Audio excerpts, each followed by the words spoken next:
Hello, and welcome to another Level Design Hall of Fame. I have a cold, and I'm trying to fight it. Hopefully that does not impede the video.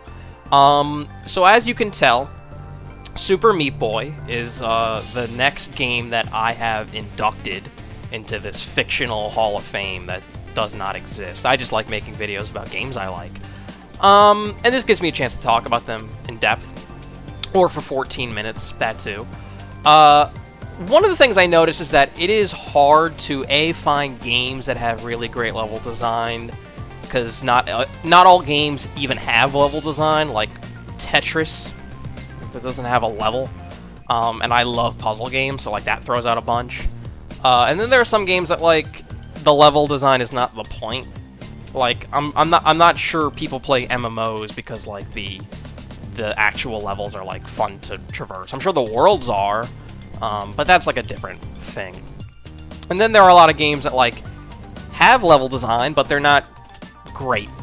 They're not exemplary. And so I sort of find myself coming back over and over to a particular genre, which of course I love, and it's platformers. But platformers are the easiest ones to do videos on and to sort of point out as being awesome, because that's like the whole kit and caboodle. It's platforming, it's level design. Those two things go hand in hand, as well as the sort of jumping mechanics, if your game even has jumping. I'm sure some games have like the hook shot or whatever, but that's besides the point. The point is that it is probably like the most amount of examples of really awesome level design. Like it's just the easiest to just pick out platformers. So yeah, here I am again with another platformer, but this one happens to be, I think, the sort of like the high watermark for like the last several years. Like this is still the gold standard. As much as I love Mario games were at their height forever ago, and recently they're still really great, but I feel like something like this and some other like really skill-intensive platformers, and even something like Rayman Origins and Rayman Legends, like I feel like they sort of raised the bar, and it's so fascinating to me that like all these games are like 2D, and yet they still find interesting ways to like add mechanics and to sort of like build upon using just 2D level design, jumping, and colors. And like that's and music, but like that's like another facet of games. Like it's still amazing that like people can like come up with like new interesting ideas and mechanics. And it's almost just like after hundreds of years, it's so interesting that people keep coming up with new types of paintings. And it's just a canvas and it's the same colors, and yet it's like, oh, surrealism and impressionism and Dadaism and minimalism and postmodernism, and that's, to me, that's like fascinating. It's like the same core set of tools, and people just sort of keep iterating over and over and over and over again, and we haven't run out of things to talk about. So yeah, as you've noticed for the last few minutes, this game has been on ×4 speed, and this is a world record run from whoever is the first person to do that on YouTube. So shoutouts to that guy.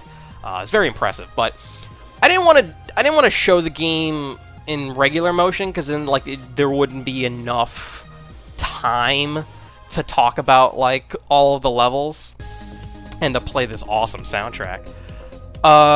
There's just so many levels, and like the game goes by so quickly. I figured like I might as well just put it in ×4, so even if you haven't played it, you won't really get spoiled because it'll all go by so fast. And if you really want to like watch it, there's obviously other ways to do that. If you really want to play it, go fucking play it. Go buy the game. It's amazing. It's probably super cheap right now because it's several years old. So, Super Meat Boy, very difficult platformer. Twitch reactions, wall bouncing, avoiding objects and enemies, and really the bread and butter of platformers is introducing an environmental speed bump, or just like a new mechanic or a new enemy or something to get around. And then it sort of like teaches you that concept, and then the next level it'll give you that plus an additional thing. So it's sort of like +1 model of level design, where it'll say, okay, here are turrets that shoot rockets at you. The rockets are homing. So you'll get through a level of that. Then they'll say, okay, so here's a new level with the same rocket turret, but this time there are bricks that you have to touch to disintegrate to get through. So now you have to worry about getting through that layer of bricks while rockets are being shot at you. Then it will add more bricks and more rockets, and then it will add that alongside saw blades. So it'll like keep adding more and more things, and so you're being taught how to deal with a few mechanics, and then later levels get more difficult because they add more of those mechanics together. So you're having to jump around saw blades while dodging the rockets, while having to get through the bricks to get to the end of the level. And they also add extra bonus challenges of collecting band-aids. They'll put them in very specific spots to either get you to try something risky and die, or to maybe say like, hey, this is like an alternate way to get through this if you really are up for it. Which again is like not new. I mean, that's been done forever ago. But God, I'm sick. Oh, my nose. But I really appreciate this game, not because you can just die over and over and just reset immediately. Like, it is just so fast-paced. Like, dying doesn't feel like a consequence or a negative. It feels like it's a positive. Like, you're supposed to die over and over. It's supposed to splatter the blood on places that you've been to show your progress, or to show sort of like what you might be doing wrong. And dying over and over is a learning experience, and it's helpful in a way that I don't feel like most games take.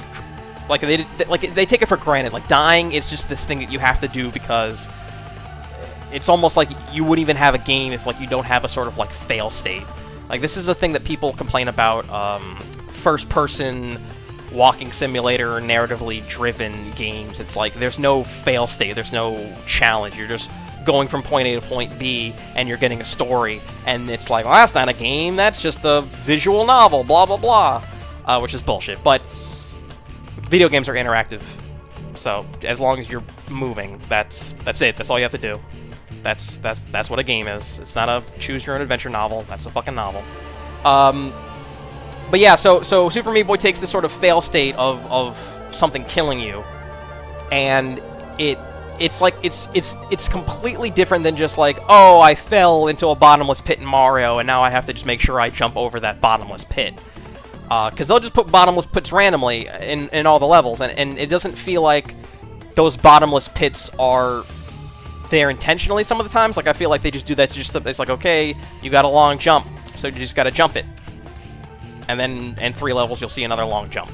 Or I feel like in this game, like, everything is so specifically there on purpose to either make the level flow really well, where it's like they want you to run as fast as possible and jump at the certain exact time they want you to, or the mechanics are there intentionally so that you have to go through a certain sequence, and it's like it's astonishing how like they can progressively show you new ideas and keep building upon the mechanics that they introduce over and over and over, and it never feels tiresome, it never feels boring.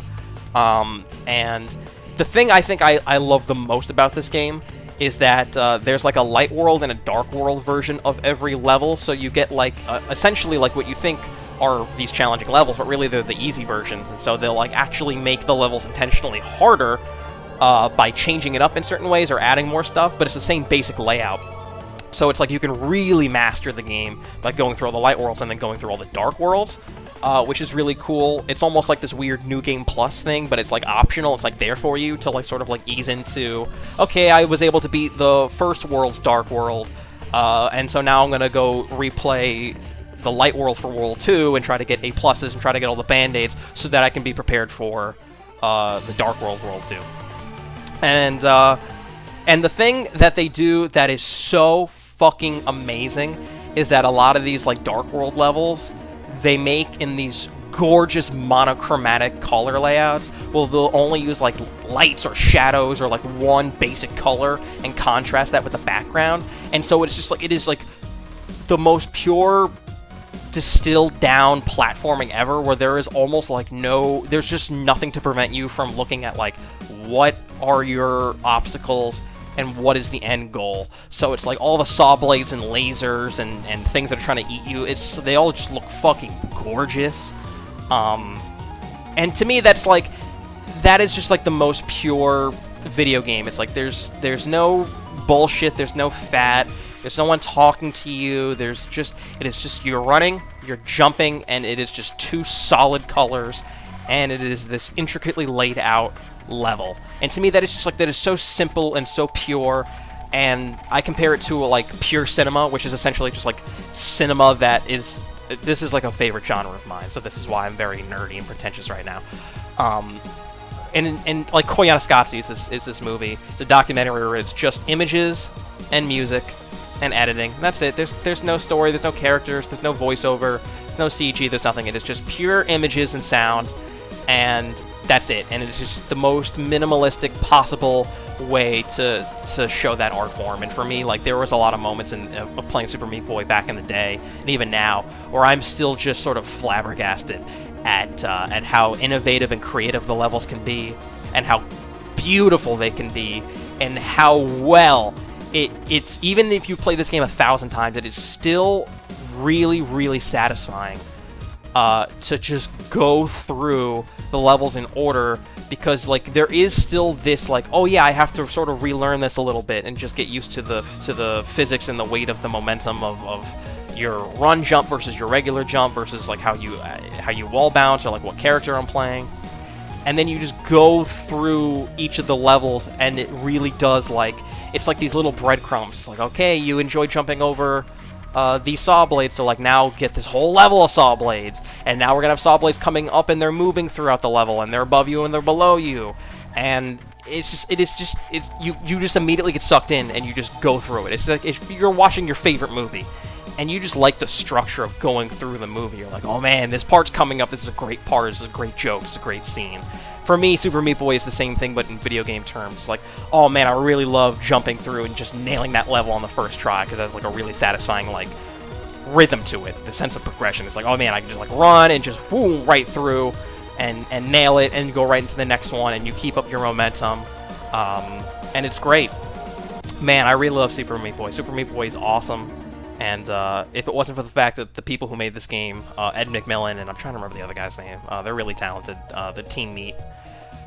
The other game that they made that everyone really knows is The Binding of Isaac, and that is a randomly generated roguelike, so it's almost like you can't really do a level design Hall of Fame on that. And yeah, again, like that's the problem with this series, is like I'm trying to find more games where the level design is really great.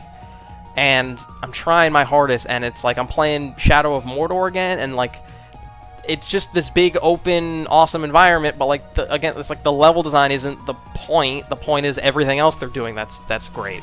So I can't do a video on that. It's sort of frustrating, but that's all right, because watching this footage sped up, going through all of these levels and all of these colors, and oh man, those fucking balls are like with the gravity, man. Good shit. This game is fucking terrific.